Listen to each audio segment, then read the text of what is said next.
Hey guys, we're about to go live in the permanent weight loss community. Just want to make sure that the stream is working.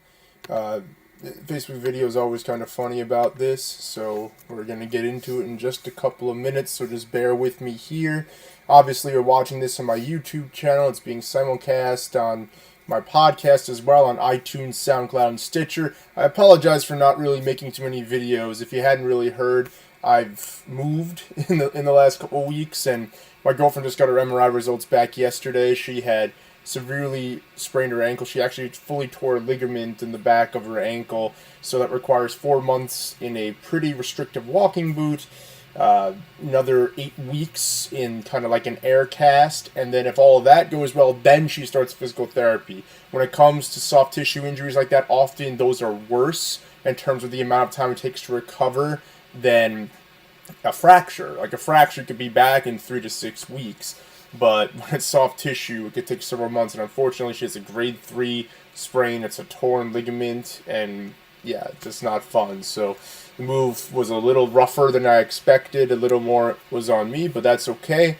We're going to start coming at you just about every day. I'm going to do a video podcast for you today. I'm going to do another one for you tomorrow, which is Friday. And then starting next week, we will be fully back at it. So let me just get this up and running. Let's see what questions we're going to have shortly. What to have after a workout, what to eat before bed, and getting over the plateau. Okay.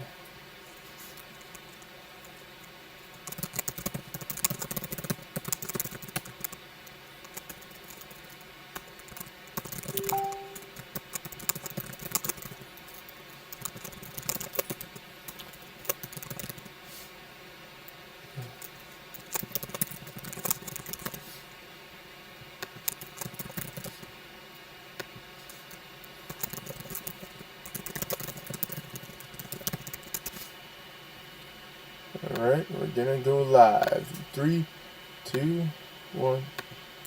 Hey everybody, welcome. It is Thursday. It is just a little afternoon, and we are live here in the permanent weight loss community. This is Pete Weintraub, permanent weight loss specialist, and we are going to go over a few great questions today. I also wanted to fill you guys in, if you hadn't already heard, about my challenge that I'm starting this coming Monday, February 19th. It's a 30-day challenge. You can actually win money for losing weight. We'll talk about that in a little bit. As you can see, we're still getting settled here. My girlfriend actually, I was just telling the folks who are watching on YouTube and are listening in on the podcast that my girlfriend actually finally got her MRI results back. She had hurt her ankle. I think I mentioned this to you guys last week during the night before the big move. And long story short, she has a grade 3 sprain, completely tore a ligament in the back of her ankle. This is going to require at least 3 months of restriction and movement. She has to wear a big walking boot right now. Then she'll go into more of a brace for 2 months, and then they're going to start physical therapy. It's going to be a long process before she's back to 100%.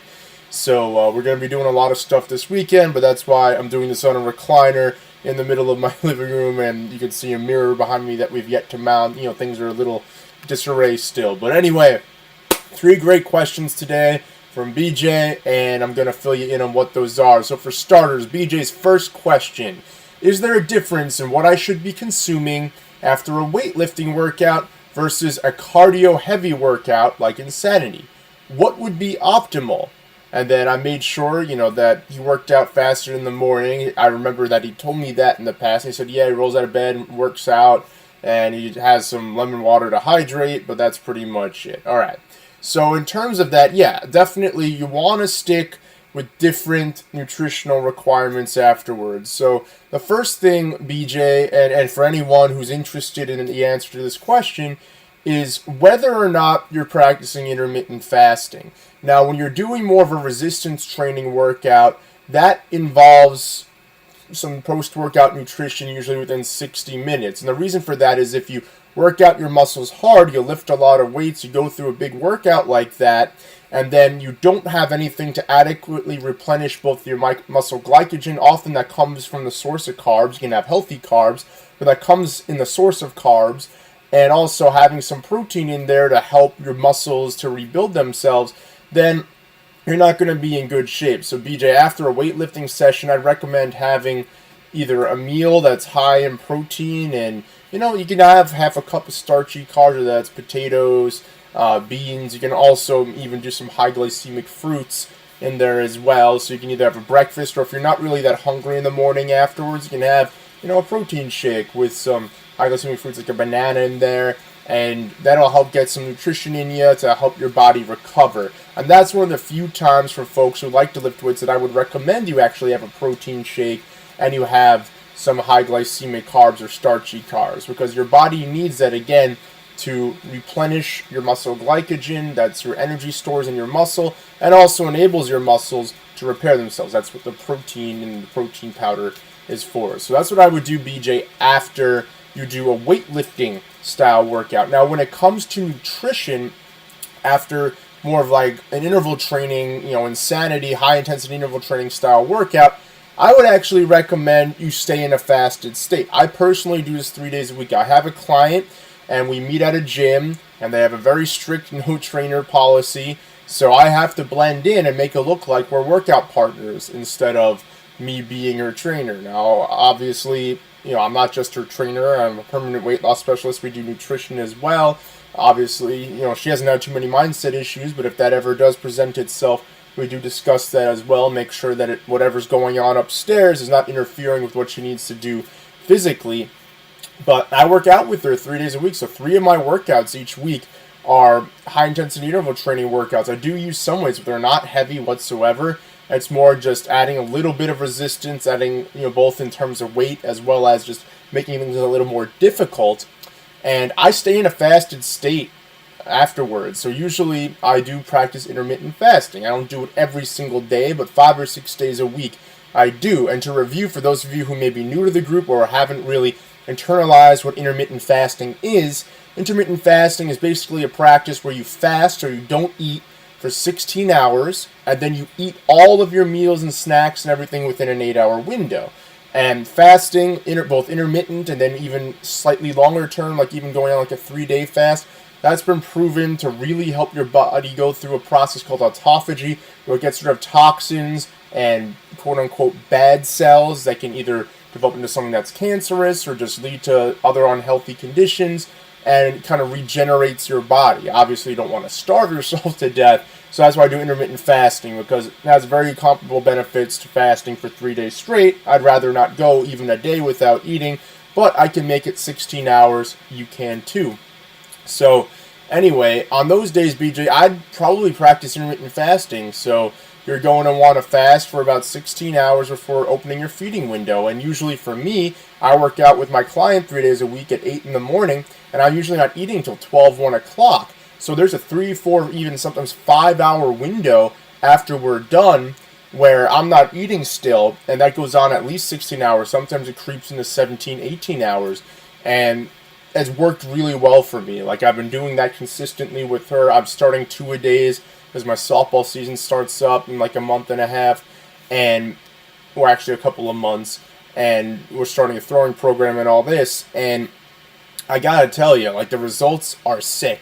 Like, you don't really feel hungry after that type of workout, and usually I'll have coffee, which is allowed when you're intermittent fasting to kind of quell the hunger. Coffee is a good thing to have to quell your hunger, and that seems to be good for me, and it helps, obviously, up your fat burning and your metabolic rate. That's why it's good to do fasted cardio. I'm sure you guys have heard that cliche, but it's true. It's a good thing to do, and you don't need to eat right away, especially if it's more cardio-based and not as heavy in weightlifting. So again, BJ, to finalize the question, if you're doing more of a heavy weightlifting workout, I'd suggest a protein shake with some high glycemic fruits or some starchy vegetables within an hour after your workout. Otherwise, I would practice intermittent fasting on the days that you do the interval training workouts. I think you're going to be very pleased with the results. So that was your first question. Let's get into the second. The second question was, how long should I wait after last eating before going to bed? I just saw a study about this earlier this week, so it's actually kind of funny that you're asking this. So basically, there's this stigma that you need to stop eating pretty early, like early in the evening, like no later than 7 p.m. if you want to lose weight. Like, if you're going, most people go to bed at 10, 11 o'clock at night if they have to work the next day and they have like a regular job. Sorry, fixing my hat if you're watching. And yeah, I mean, that can obviously help, especially if you are practicing intermittent fasting. So that way, instead of waiting till noon, 1 o'clock to eat within your feeding window, you can eat kind of late morning, and you can start your feeding window so that you're done early evening. If that works for you, you're not hungry late at night, all the better. But for most folks, I don't think it really matters what happens when you go to bed. And the cool thing is, you can also be a little more liberal with your carbs. So another time that you can eat higher glycemic carbs and a half a cup or less of starch is at dinner and before bed. And that's because, believe it or not, even though you're sleeping, your sympathetic nervous system is really going through and processing a lot of energy. Your body is replenishing itself, not just your mind, but your body is recovering from whatever rigors you went through that day. So if you had a rough workout, your body is working hard while you sleep to repair it. You may wake up feeling refreshed, but let's just say your body isn't just in this comatose state. It's actually working pretty hard when you sleep. So the study also showed that if you eat that type of thing, so again, if you're having some carbs before bed, your body will actually fall asleep faster, especially if they're high glycemic or starchy, fast digesting carbs, right? So if you have that, you'll fall asleep within 15 to 30 minutes. Like, your body will have absorbed that stuff, and it would be primed to use during your sleep cycle, which is great. So it depends on what you're eating for dinner, BJ. But if you are going to have some starch and some higher glycemic fruits at dinner or around that time, then you can go to bed pretty shortly thereafter. So you can eat very close to bed, and you're actually doing your body a good service, because then it's in a better position to regenerate and replenish itself overnight while you sleep. So I hope that answered your second question. And now your third and final question. Is there a way to avoid that familiarity plateau, aka the body getting used to the same exercises when he's really just working on the compound lifts? So he lists them out, and just to review, guys, compound lifts are very functional, basic movements that we've just added resistance to, and he uses the examples, and these are all correct. Squats, deadlifts, bench, so bench press, overhead press, so a shoulder press, dumbbell row, and pull-ups. Alright, so yes, there's definitely a way, BJ, to get over that plateau, and that plateau actually has a name. It was one of the first things I learned when I got my first personal training certification, and it's called the SAID principle, S-A-I-D. It's an acronym. No idea what it stands for anymore. That was 10 years ago. Christ, that's a long time ago. I can't believe I've been doing this for 10 years. But the SAID principle states the body adapts to the demands being placed on it. They use the example of a mailman or a mailwoman, obviously pretty rigorous jobs. They do drive a lot, but they also walk a lot, and they're also carrying heavy bags full of mail and packages. Sometimes they have very large packages that they have to prop in front of your front door before they can leave your area. So very active, and yet there's been an issue since the 1970s in the United States that a vast majority of male men and male women are overweight, and it's because their bodies have adapted to the demands that their job requires, and they probably aren't exercising outside of work. Obviously, you'd probably still be wiped out, though obviously not as much as you would be in the beginning, and their nutrition is often not up to par, which is why all that physical activity is not yielding beneficial results, both in terms of their physique as well as just their health in general. So the same thing holds true when you work out. If you're doing the same movements, if you're doing the same workout day in, day out, week in, week out, month in, month out, it takes anywhere from 30 to 90 days for the SAID principle to take effect. So if your body is very, very new to certain movements, it can take up to 3 months before that same workout with the same weights and the same reps and the same intensity becomes ineffective. If you're more used to that, or if you're in better physical condition, then it's closer to 30 days before you have to ramp things up. All of those moves are important. I practice them every week myself, just about all of them. And the way, BJ, to really continue to get over the hump is you need to ramp up the intensity in a variety of different ways. A, you can increase the weight. So if you're finding that certain exercises are getting pretty easy, then you need to ramp up the weight. Then you're not challenging yourself enough. You need to ramp up the weight. That'll elicit more of a beneficial response and get you past that hump. Maybe you're not performing enough repetitions. Up the repetition count, either 1.5 times it or double it, sometimes even triple it if you're going to maintain the weight. And trust me, that'll work itself out. If you're not already doing this, BJ, you can kind of combine the two things that you do. So it sounds like you do some strict heavy weight training on one day or on certain days, and on the other days you exercise, you're doing more, body weight interval training. So combine the two. So rather than, and you can obviously change up the movements every single day. You don't have to do just insanity. You don't have to do just whatever 1, 2, 3, however many different compound lift oriented workouts you do throughout the week. You can change up the combinations. You can do a little of both. Often with my clients, what I do is we'll do a combination of body weight calisthenic interval training with weight training. Sometimes we'll use light to moderate weights. Often that's what we'll use, but sometimes we'll use heavier weights. And when you're doing it for 20, 30 seconds, keep maintaining your form, but trying to do as many good repetitions as possible over a span of time, you're going to find that you're in pretty good shape, and you're going to, and as you continue to change up the order of exercises, ramp up the reps, ramp up the weight, ramp up the intensity, whether it's in the form of interval training or just going at it harder in some capacity, I can promise you, you will get over the hump using those same exercises. All those exercises that you described again are extremely important for building sound functionality and sound functional strength. You just need to continue to challenge yourself. So it sounds like maybe you've kind of hit a snag. So just ramp up that intensity in one of the ways that I just described, and you're going to be all right. So BJ, I hope I answered that as well as the other two questions well. There's one more thing, guys, before we sign off this week, and that is I wanted to fill you in. I posted about this a couple of times in the group this week, but I wanted to fill you in on my 30-day weight loss challenge. It starts this coming Monday, February 19th, and it's very, very simple. It's a $50 buy-in, all right? So you got to pay $50 for the 30 days. Winner takes all.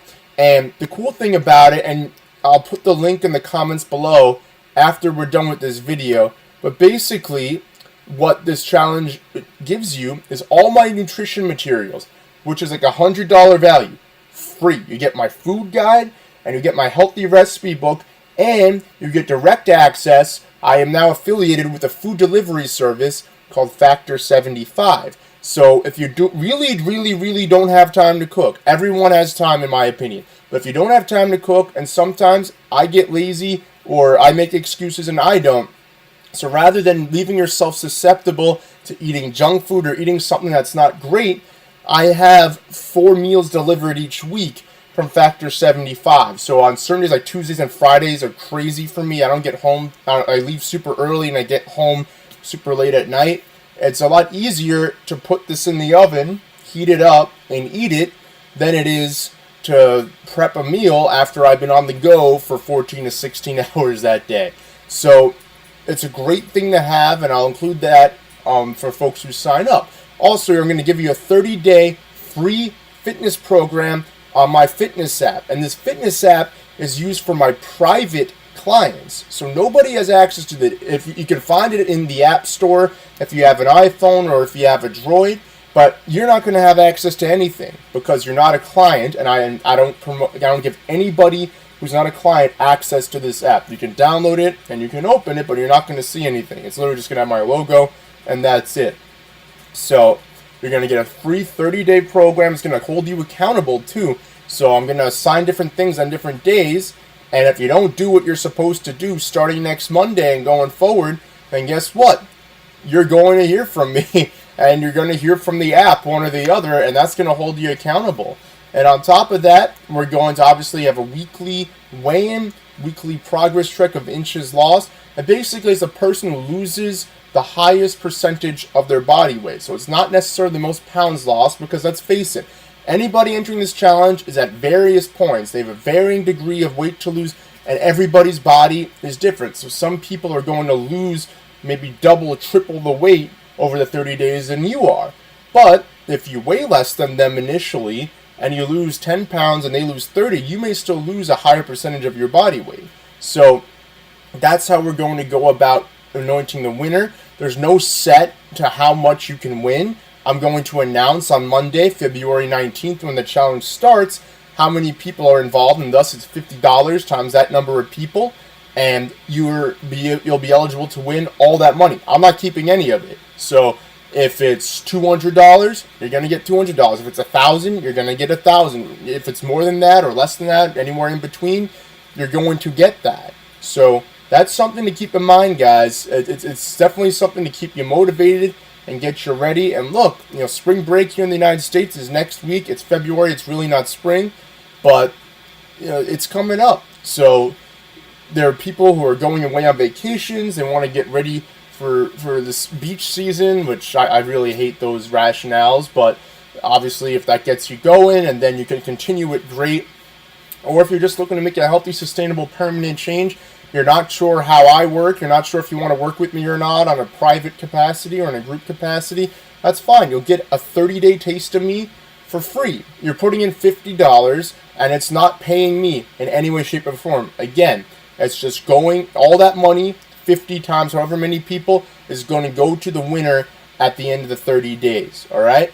So if you're interested, just go to the link in the comments below. Regardless of how you're ingesting this, whether you're here on Facebook in the Permanent Weight Loss community, you're on my YouTube channel, or you're listening on my podcast, the link is going to be in the description below. You're going to have that opportunity to go there, register, buy in, and then we're off to the races this coming Monday. So we're just a few short days away. I'll be sending you information on Sunday and also on Monday so we get everything set up. And I'm looking forward to having you if you're interested. So again, thank you guys so much for watching. We're going to do this again next week, Thursday at noon Eastern Standard Time, live in the Permanent Weight Loss community on Facebook, and also simulcast on YouTube and on my podcast channels. For that, I'm Pete Weintraub, Permanent Weight Loss Specialist, signing off. Talk to you guys next week. I'll talk to some of you tomorrow on YouTube and on my podcast. Have a good rest of the day. Take care.